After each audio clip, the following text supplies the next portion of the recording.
नमस्कार दोस्तों, एक बार फिर से आप सभी का स्वागत है आपके अपने यूट्यूब चैनल पर।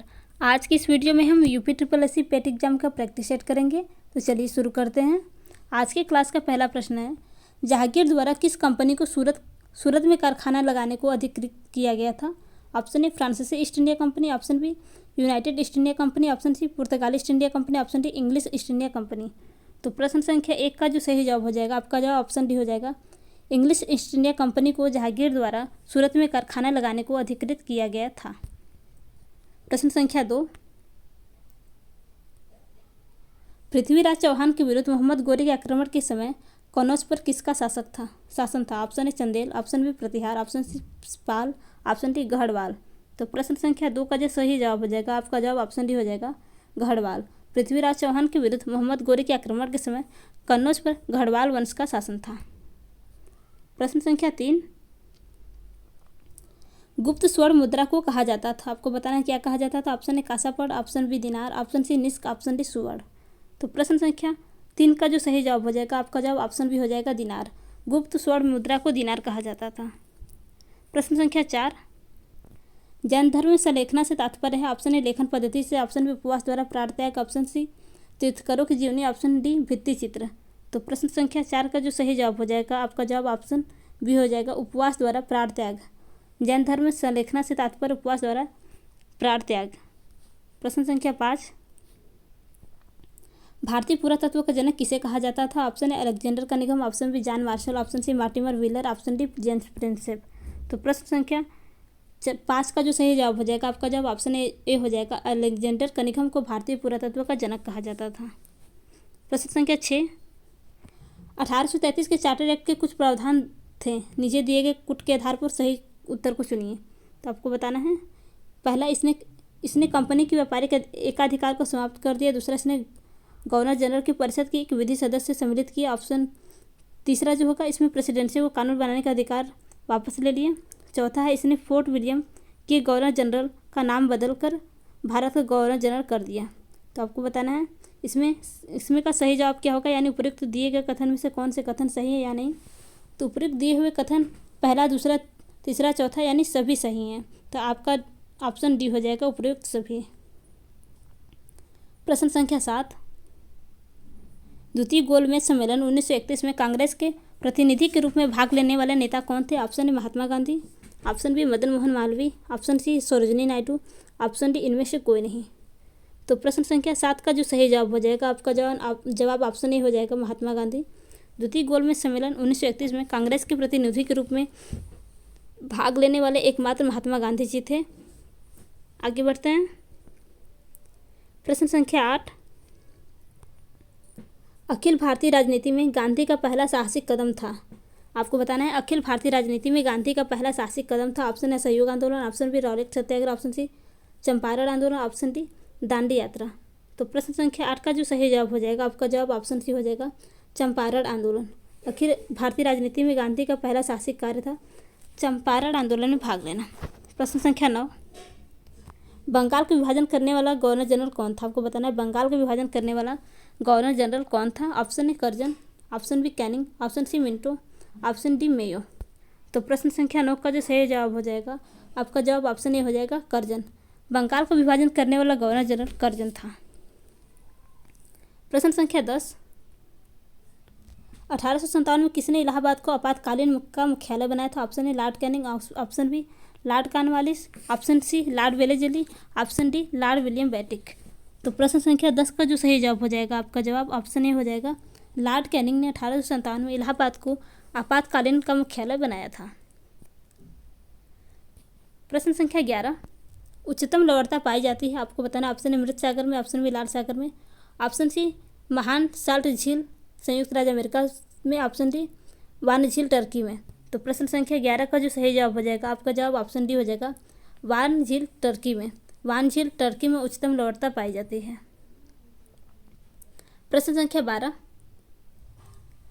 निम्नलिखित में से कौन सा कथन सही नहीं है? ऑप्शन ए जलवाष्प निचले वायुमंडल के अति प्रतिवर्ती गैस, ऑप्शन बी अधिकतम तापमान की मेखला विषुवत रेखा के सहारे पाई जाती है, ऑप्शन सी शीत उपबंध उभय गोलार्धों का वृत्त एवं ध्रुव के बीच उपस्थित है, ऑप्शन डी जेट वायु धाराएं अत्यधिक ऊंचाई की हवाएं हैं जो कि धरातलीय मौसमी दशाओं को प्रभावित करती हैं। तो प्रश्न संख्या 12 का जो आपका सही जवाब हो जाएगा, आपका जवाब ऑप्शन बी हो जाएगा। अधिकतम तापमान की मेखला विषुवत रेखा के सहारे पाई जाती है। ये कथन आपका सही नहीं है। तो आप इसमें से पूछा है कौन सा कथन सही नहीं होगा, तो आपका ऑप्शन बी हो जाएगा। बात करें तो आपका कथन ए, ऑप्शन ए, सी और डी आपकी ये कथन सही हैं। तो इसमें से पूछा कौन सा सही नहीं होगा, तो आपका ऑप्शन बी सही हो जाएगा। प्रश्न संख्या 13, लवड़ी जल में उगने वाले पौधे कहलाते हैं। Option A hydrophytes, option B mesophytes, option C halophytes, option D thallophytes. तो प्रश्न संख्या 13 का जो आपका सही जवाब हो जाएगा, आपका जवाब ऑप्शन सी हो जाएगा, हेलोफाइट्स। लवड़ी जल में उगने वाले पौधों को हेलोफाइट्स कहते हैं।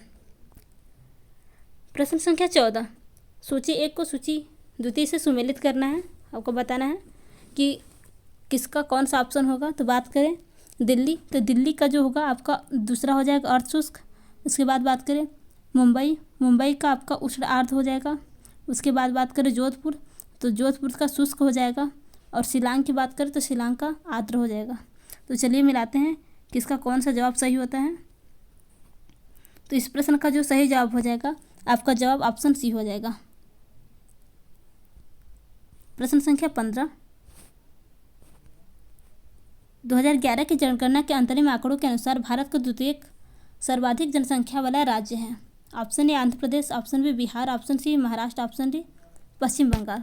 तो प्रश्न संख्या 15 का जो सही जवाब हो जाएगा, आपका ऑप्शन सी हो जाएगा महाराष्ट्र। 2011 की जनगणना के अंतरिम आंकड़ों के अनुसार भारत का द्वितीय सर्वाधिक जनसंख्या वाला राज्य महाराष्ट्र है। प्रश्न संख्या 16, एंट्री पॉइंट व्यापार से तात्पर्य आपको बताना है। एंट्री पॉइंट व्यापार से क्या तात्पर्य, ऑप्शन ए निर्यात व्यापार, ऑप्शन बी आयात व्यापार, ऑप्शन सी, ये सी होगा, ऑप्शन सी तटीय व्यापार, ऑप्शन डी निर्यात के लिए आयात की वस्तुएं। तो प्रश्न संख्या 16 का जो आपका सही जवाब हो जाएगा, आपका जवाब ऑप्शन डी हो जाएगा, निर्यात के लिए आयात की गई वस्तुएं। एंट्री पॉइंट व्यापार से तात्पर्य है निर्यात के लिए आयात की गई वस्तुएं। प्रश्न संख्या 17, सूची 1 को सूची 2 से सुमेलित कीजिए। तो आपको इसमें सही का मिलान करना है। तेल शोधक कारखाने किस राज्य में है, आपको इसका मिलान करना है। तो चलिए बात करते हैं तटीपाका, तो तटीपाका जो कि आंध्र प्रदेश में है। बात करें कोयली, तो कोयली जो कि गुजरात में है। बात करें नागापट्टिनम, नागापट्टिनम तमिलनाडु में है। और नुमालीगढ़ की बात करें तो नुमालीगढ़ असम में है। तो प्रश्न संख्या 17 का जो आपका सही जवाब हो जाएगा, आपका जवाब ऑप्शन बी हो जाएगा। आगे बढ़ते हैं। प्रश्न संख्या 18, निम्नलिखित में से किस समिति ने भारत में कृषि जोत कर का सुझाव दिया था। आपको बताना है किसने भारत में कृषि जोत कर का सुझाव दिया था। ऑप्शन ए राज्य समिति, ऑप्शन बी वाचु समिति, ऑप्शन सी कार्य समिति, ऑप्शन डी मराठी समिति। तो प्रश्न संख्या 18 का जो आपका सही जवाब हो जाएगा, आपका जवाब ऑप्शन ए हो जाएगा राज्य समिति। राज्य समिति ने भारत में कृषि जोत कर का सुझाव दिया था। प्रश्न संख्या 19, बैंक दर का आशय है। आपको बताना है ऑप्शन ए साहूकारों द्वारा लिया जाने वाला ब्याज दर, ऑप्शन बी अनुसूचित बैंकों द्वारा ली जाने ब्याज दर, ऑप्शन सी बैंकिंग संस्थान के लाभ दर, ऑप्शन डी केंद्रीय बैंक द्वारा ली जाने वाले आधिकारिक ब्याज दर। तो प्रश्न संख्या 19 का जो आपका सही जवाब हो जाएगा, वो जवाब आपका ऑप्शन डी हो जाएगा। बैंक दर से आशय है केंद्रीय बैंक द्वारा ली जाने वाली आधिकारिक ब्याज दर। प्रश्न संख्या 20, अवमूल्यन तब अधिक कारगर होता है जब विदेशों में निर्यात की मांग की लोच अधिक हो, ऑप्शन बी कम हो, ऑप्शन सी आयात की लोच कम हो, ऑप्शन डी उपरोक्त में से कोई नहीं। तो प्रश्न संख्या 20 का जो आपका सही जवाब हो जाएगा, आपका जवाब ऑप्शन ए हो जाएगा, विदेशों में निर्यात की मांग की लोच अधिक हो। अवमूल्यन तब अधिक कारगर होता है जब विदेशों में निर्यात की मांग की लोच अधिक हो। प्रश्न संख्या 21, वह न्यूनतम जनसंख्या कितनी है जिसके नीचे 73वें संशोधन अधिनियम के उपबंध के अनुसार मध्यवर्ती स्तर पर पंचायतें गठित नहीं की जा सकती हैं। Option A 25 lakh, option B 20 lakh, option C 35 lakh, option D 30 lakh. तो प्रश्न संख्या 21 का जो आपका सही जवाब हो जाएगा, आपका जवाब ऑप्शन बी हो जाएगा 20 लाख। प्रश्न संख्या 22, निम्न में से किस विषय पर राष्ट्रपति के लिए मंत्रिपरिषद से सलाह लेना आवश्यक नहीं है। आपको बताना है इनमें से किस विषय पर राष्ट्रपति के लिए मंत्रिपरिषद से सलाह लेना आवश्यक नहीं है। ऑप्शन ए राजदूतों की नियुक्ति के लिए, ऑप्शन बी विधेयकों की स्वीकृति देना, ऑप्शन सी राज्यपाल द्वारा प्रेषित विधेयकों की स्वीकृति, ऑप्शन डी लोकसभा भंग करना। तो प्रश्न संख्या 22 का जो आपका सही जवाब हो जाएगा, आपका जवाब हो जाएगा ऑप्शन बी विधेयकों पर स्वीकृति देना। राष्ट्रपति के लिए मंत्रिपरिषद से सलाह लेना आवश्यक नहीं है जब विधेयकों पर स्वीकृति देना होता है। तो प्रश्न संख्या 23, नीचे दो वक्तव्य दिए हैं, कथन ए तथा आर। तो दूसरे को कारण आर कहा गया है, तो आपको बताना है कथन ए भारत में प्रेसिडेंट है किंतु प्रेसिडेंसी नहीं है। कथन आर संविधान में एक मंत्रिपरिषद का प्रावधान है। तो उपरोक्त दोनों वक्तव्यों के संदर्भ में निम्नलिखित में से कौन सा कथन सही है, तो आपको बताना है इनमें से कौन सा कथन सही है।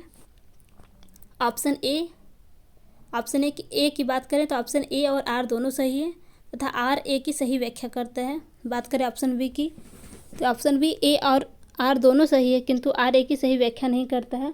ऑप्शन सी ए सही है किंतु आर गलत है। ऑप्शन डी ए गलत है किंतु आर सही है। तो प्रश्न संख्या 23 का जो आपका सही जवाब हो जाएगा वो जवाब आपका ऑप्शन बी हो जाएगा। ए और आर दोनों कथन सही है परंतु आर ए की सही व्याख्या नहीं करता है। प्रश्न संख्या 24, निम्नलिखित में से कौन भारत के संविधान द्वारा प्रदत्त 6 मूल अधिकारों में से नहीं है। आपको बताना है संविधान द्वारा प्रदत्त 6 मूल अधिकारों में से कौन सा नहीं है। ऑप्शन ए समानता का अधिकार, ऑप्शन बी विरोध का अधिकार, ऑप्शन सी शोषण के विरुद्ध अधिकार, ऑप्शन डी धर्म की स्वतंत्रता का अधिकार। तो प्रश्न संख्या 24 का जो सही जवाब हो जाएगा, आपका जवाब ऑप्शन बी हो जाएगा विरोध का अधिकार। भारत के संविधान द्वारा प्रदत्त 6 मूल अधिकारों में से विरोध का अधिकार नहीं है, जबकि बात करें मूल अधिकारों में से समानता का अधिकार, शोषण के विरुद्ध अधिकार, धर्म की स्वतंत्रता का अधिकार, ये तीनों हैं। प्रश्न संख्या 25, हम न्यायिक पुनरावलोकन की व्यवस्था देखते हैं। ऑप्शन ए केवल भारत में, ऑप्शन बी केवल यूके में, ऑप्शन सी केवल यूएसए में, ऑप्शन डी भारत और यूएसए दोनों में। तो प्रश्न संख्या 25 का जो सही जवाब हो जाएगा, आपका जवाब ऑप्शन डी हो जाएगा भारत और यूएसए दोनों में हम न्यायिक पुनरावलोकन की व्यवस्था देखते हैं। प्रश्न संख्या 26, निम्न रक्त वर्ग द्वारा सार्वत्रिक दाता है। आपको बताना है ऑप्शन ए का बी, ऑप्शन बी का ओ, ऑप्शन सी का ए, ऑप्शन डी का ए और बी। तो प्रश्न संख्या 26 का जो आपका सही जवाब हो जाएगा, आपका ऑप्शन बी हो जाएगा ओ ब्लड ग्रुप। प्रश्न संख्या 27, डीएनए की द्विकुंडली संरचना किसके द्वारा दी गई थी। ऑप्शन बी जैकब और मोनोड, ऑप्शन बी वाटसन तथा Crick, option C H G. Khorana, option D उपरोक्त में से कोई नहीं। तो प्रश्न संख्या 27 का जो सही जवाब हो जाएगा, आपका जवाब ऑप्शन बी हो जाएगा वाटसन तथा क्रिक। डीएनए की द्विकुंडली संरचना वाटसन तथा क्रिक द्वारा दी गई है। प्रश्न संख्या 28, स्वर्णकारों द्वारा प्रयोग में लाने वाला एक्वारेजिया निम्नलिखित में से किसको मिलाकर बनाया गया। आपको बताना है एक्वारेजिया निम्नलिखित में से किसको मिलाकर बनाया गया। ऑप्शन ए नाइट्रिक अम्ल तथा सल्फ्यूरिक अम्ल, ऑप्शन बी नाइट्रिक अम्ल तथा हाइड्रोक्लोरिक अम्ल, ऑप्शन सी सल्फ्यूरिक अम्ल तथा हाइड्रोक्लोरिक अम्ल, ऑप्शन डी सिट्रिक अम्ल तथा बेंजोइक अम्ल। तो प्रश्न संख्या 28 का जो आपका सही जवाब हो जाएगा, आपका जवाब ऑप्शन बी हो जाएगा नाइट्रिक अम्ल तथा हाइड्रोक्लोरिक अम्ल को मिलाकर एक्वारेजिया को बनाया जाता है। प्रश्न संख्या 29, प्रत्यावर्ती विद्युत धारा दिष्ट विद्युत धारा में परिवर्तित किया जाता है। आपको बताना है प्रत्यावर्ती विद्युत धारा को दिष्ट विद्युत धारा में किसके माध्यम से परिवर्तित किया जाता है। ऑप्शन ए डायनेमो द्वारा, ऑप्शन बी मोटर द्वारा, ऑप्शन सी ट्रांसफार्मर द्वारा, ऑप्शन डी रेक्टिफायर द्वारा। तो प्रश्न संख्या 29 का जो सही जवाब हो जाएगा, आपका जवाब ऑप्शन डी हो जाएगा रेक्टिफायर द्वारा। प्रत्यावर्ती धारा को दिष्ट विद्युत धारा में परिवर्तित किया जाता है तो रेक्टिफायर के द्वारा। प्रश्न संख्या 30, पायर हीलियोमीटर का प्रयोग निम्न में से किसे नापने के लिए किया जाता है। आपको बताना है पायर हीलियोमीटर का प्रयोग निम्न में से किसको मापने के लिए किया जाता है। ऑप्शन ए सन स्पॉट को, ऑप्शन बी सोलर रेडिएशन को, ऑप्शन सी हवा ताप को, ऑप्शन डी पौधों के ताप को। तो प्रश्न संख्या 30 का जो आपका सही जवाब हो जाएगा, आपका जवाब ऑप्शन बी हो जाएगा सोलर रेडिएशन को। पायर हीलियोमीटर का प्रयोग सोलर रेडिएशन को मापने के लिए किया जाता है। तो दोस्तों, अगर आपको आज की वीडियो अच्छी लगी तो वीडियो को लाइक तथा चैनल को सब्सक्राइब करना न भूलिएगा। धन्यवाद।